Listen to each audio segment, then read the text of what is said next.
ఒక billionaire chairman తన కొడుకుకు భార్యని ఎంచుకునే బదులు తన కాబోయే కోడలి స్వభావాన్ని పరీక్షించడానికి చెత్త ఏరుకునే వ్యక్తిలాగా వేషం వేసుకున్నాడు. ఆమె ఈ వ్యక్తిని చూసిన వెంటనే దూరం దొబ్బేస్తుంది. నీ దగ్గర నుంచి కంపు వాసన వస్తోందని. సడన్ గా అప్పుడే ఈ అమ్మాయి చేతిలో బంగారపు వాచ్ ఇంకా వేలుకి బంగారపు ఉంగరం వేసుకున్న ఒక వ్యక్తిని చూస్తుంది. ఇంకా ఆమె అతనిపై మోజుపడి తొందరగా అతని దగ్గరికి వెళ్తుంది. పాపం ఈ అమ్మాయికి తెలియదు అతను నిజంగానే బీదవాడని. బిలియనియర్ ఈమె గర్వాన్ని చూసి ఈమె నా కొడుక్కి సరైనది కాదు అని భావించి నిరాశతో వెనక్కి తగ్గాడు. బిలియనియర్ తర్వాత తన కొడుక్కి మరొక అమ్మాయిని చూశాడు వివాహం చేయడానికి. ప్రజెంట్ ఇప్పుడు ఆ అమ్మాయిని పరీక్షించడానికి ఇతను బిచ్చగాడిలాగా వేషం వేసుకుని అడుక్కుంటూ ఉంటాడు. లీసా ఈ బిచ్చగాడిని చిన్న చూపు చూడలేదు. తన అసిస్టెంట్ తో ఆ వ్యక్తికి $10,000 ఇచ్చిరా అని చెప్తుంది. బిలియనియర్ ఈమె దయగల హృదయాన్ని చూసి చాలా సంతోషిస్తాడు. ఈమె నాకు కాబోయే కోడలని. సడన్ గా అప్పుడే వెనకల నుంచి ఒక కార్ వస్తుంది. అనుకోకుండా ఈ బిలియనియర్ కి తగులుతుంది. లీసా బిలియనియర్ ని హాస్పిటల్లో జాయిన్ చేపిస్తుంది. ఇంకా ఇతనికి క్రెడిట్ కార్డ్ ఇస్తుంది. నువ్వు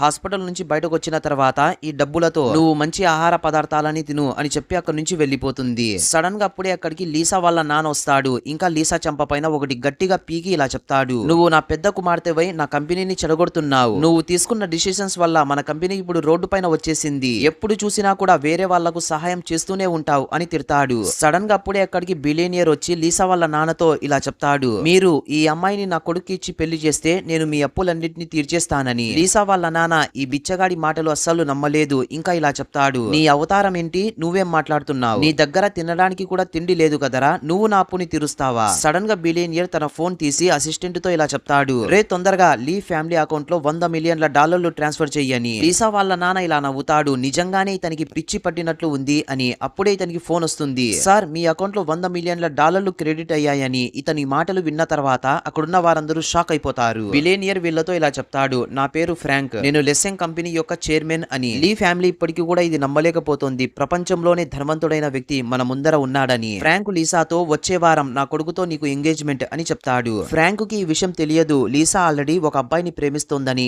ఆ అబ్బాయి ఎవరో కాదు, ఫ్రాంక్ యొక్క కొడుకే. నెక్స్ట్ పార్ట్ కోసం ఒక లైక్ వేసుకోండి.